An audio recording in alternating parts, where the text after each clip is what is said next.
Our minds are molded, our taste formed, our ideas suggested, largely by men that we've never heard of. Those who manipulate this unseen mechanism of society constitute an invisible government, which is the true ruling power of this country. Despite the fact Edward Louis Bernays has had a profound impact on each and every one of our lives, most have never heard of or the role he played in convincing America to create a cultural landscape that was a breeding ground for narcissists. And it all began by using Sigmund Freud's name, his double uncle, to gain traction with public and political figures to advance his career in public relations. Quickly land him a position with the US government to help Woodrow Wilson rally support and get men to enlist during World War I. Bernays, being keenly aware of Freud's psychoanalytic concepts, crafting messages that framed communism as a dire threat to American value and positioned capitalism as the kryptonite against it, and toyed with the fears that the public had, he applied these techniques to consumer products all the same, associating consumerism to freedom and prosperity, using every form of mass media that he had available, endorsements with celebrities and political figures to further endorse this message, while the colors of red, white, and blue were splashed on every billboard, storefront, and banner across the nation. But Bernays wasn't just molding the mind of the public. He was also contributing in a much broader context by empowering leaders and providing them with the tools and techniques to shape themselves and their message in a way that would get them to sway the opinions of those that they governed, which he spelled out in his books that were written explicitly for a targeted audience of leaders. His first book, Crystallizing Public Opinion, which emphasized the crucial importance for those in leadership positions to understand effective communication is not only a one-sided street, but must take root from a thorough understanding of their audience's beliefs, values, and emotions. A little disturbing tidbit about this book in particular that shows just how detailed these books were when he finds out German Minister of Propaganda Joseph Goebbels had used this very book as the basis of his destructive campaign against the Jewish people. Bernays, upon hearing this news, mind you, being of Jewish descent himself, and let's not forget Uncle Siggy, was by writing a follow-up, more detailed book to the first, titled Propaganda, one of his key concepts, the engineering of consent, in which he explains that the goal of a leader is not merely inform, but to actively shape and direct the public opinion as to achieve specific social outcomes, with the use of framed manipulation and carefully crafted language in their campaigning, emphasizing that those in positions of power bore a responsibility to guide the public opinion, and that the need of social conformity must take precedence.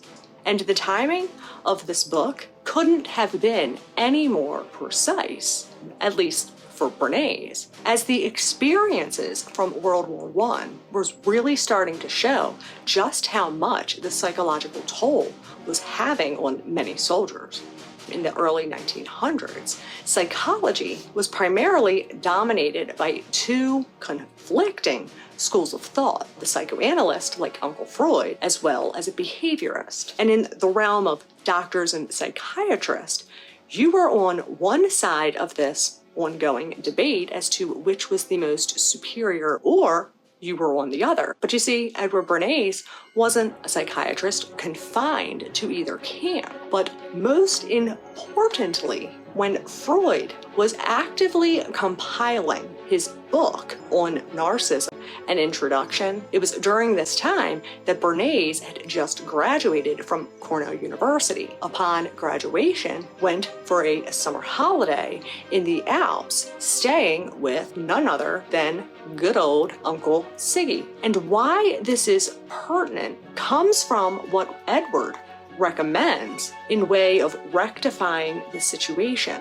in regards to the side effects of the trauma, applying Uncle Sigmund's insights, tapping in to the unconscious mind that would motivate human behavior, specifically those driven by fear, to help create an environment that would produce a sense of urgency, just like he did in World War I. But this time, doing it in efforts to be able to persuade the public into adopting certain child-rearing methods based off of this behavioral conditioning, specifically to that of John B. Watson's. But here's the really fucked up part, especially on Bernays' end, is that the key defining characteristics that Freud in particular touches base on, what he calls secondary or pathological narcissism, is that these individuals are primarily focused on self-preservation. They're extroverted, high in energy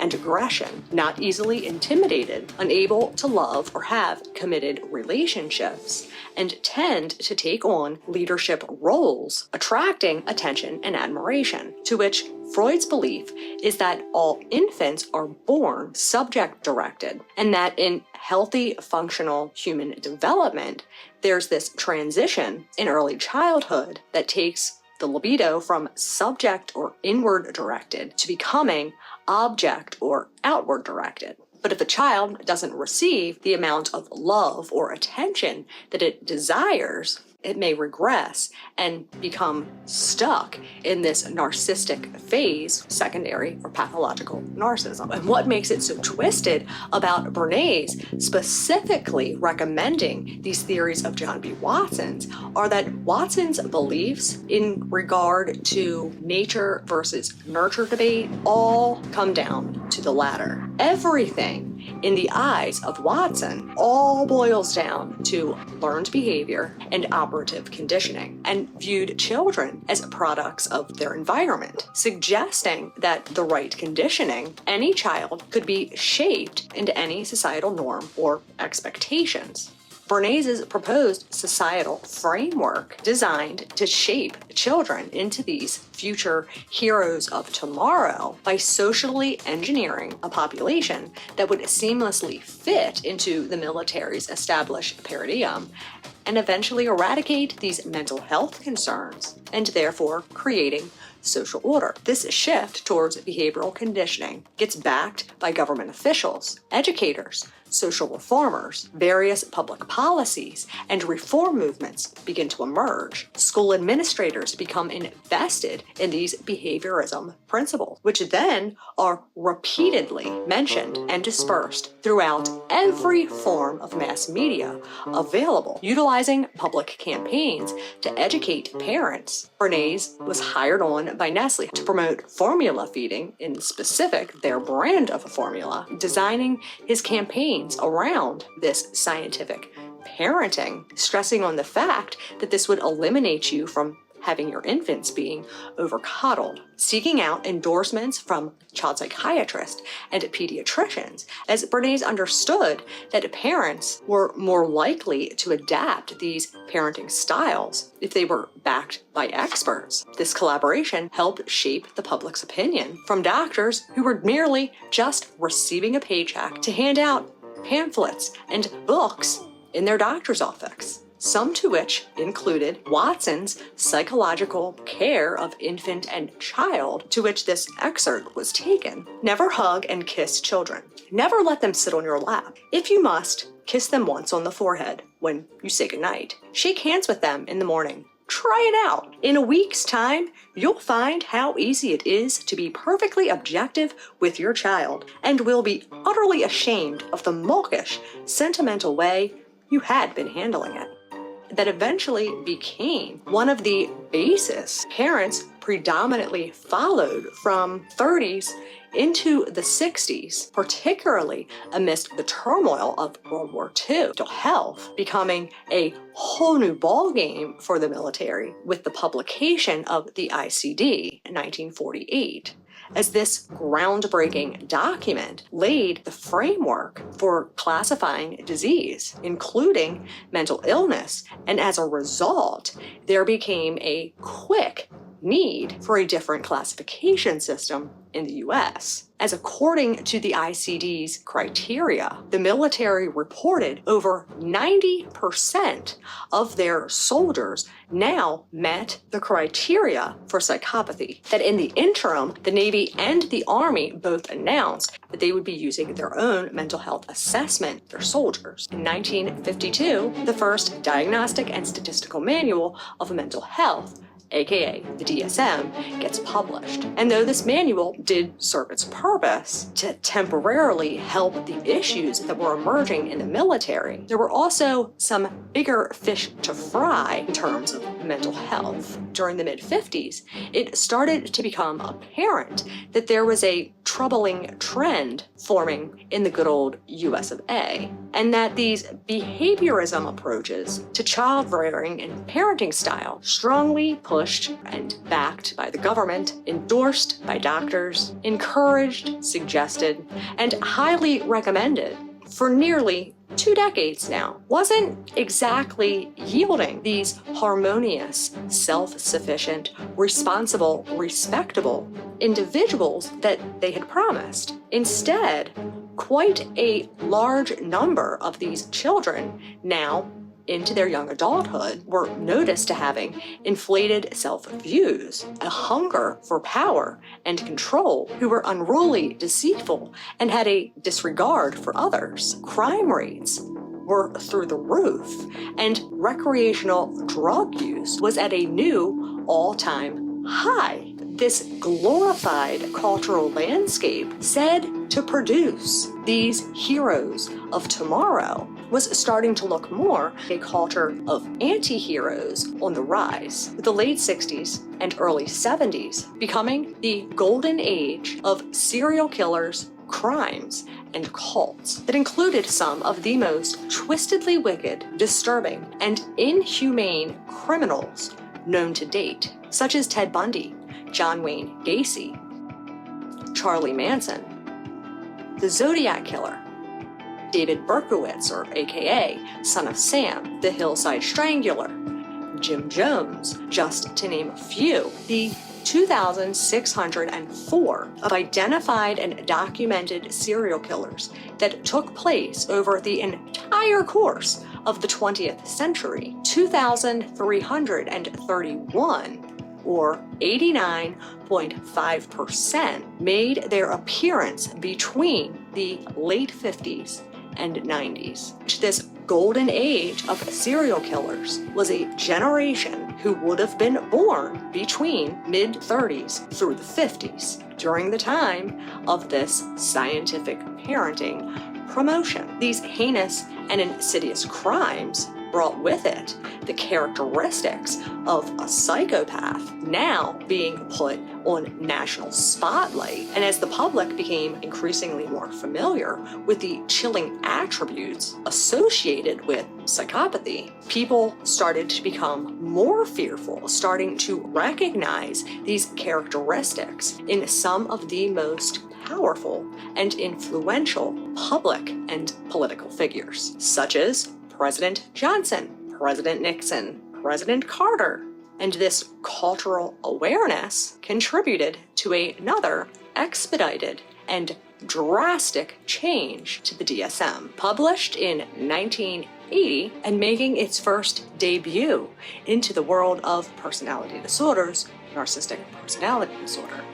Some of its biggest criticisms being that it's bigoted, lacking in validity, and that the routine term of comorbidity, along with dual diagnosis, being applied to descriptive psychopathology, are best explained by a flawed system that is attaching different names to the same disorder.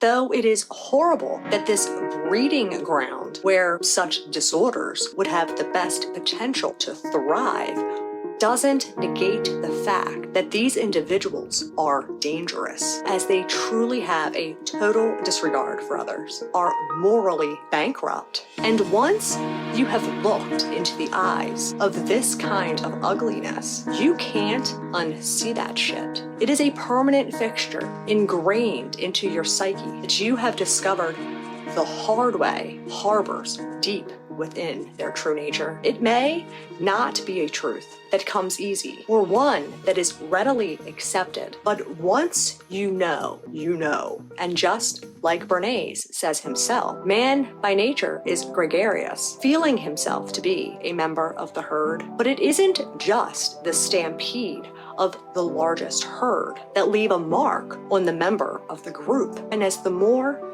individuals come forward sharing their truth, the bigger the herd grows, and the further the echo off their hooves will carry. By saving yourself, your life, and your soul, too lights a beacon of hope for others. I do want to commend the granddaughter of John B. Watson, who has come forward, and to which she writes, in Big John's ideal world, children were to be taken from their mothers during the 3rd or 4th week. If not, attachments were bound to form. My mother's upbringing was purely intellectual. The only time my mother was kissed on her forehead was when she was 12 and Big John went off to war. Although she was reading the newspaper by the time she was 2, grandfather's theories infected my mother, infected my life, and infected the lives of millions. You truly are worth and deserve so much more. Fight for you. Save you. Fuck the narcissist.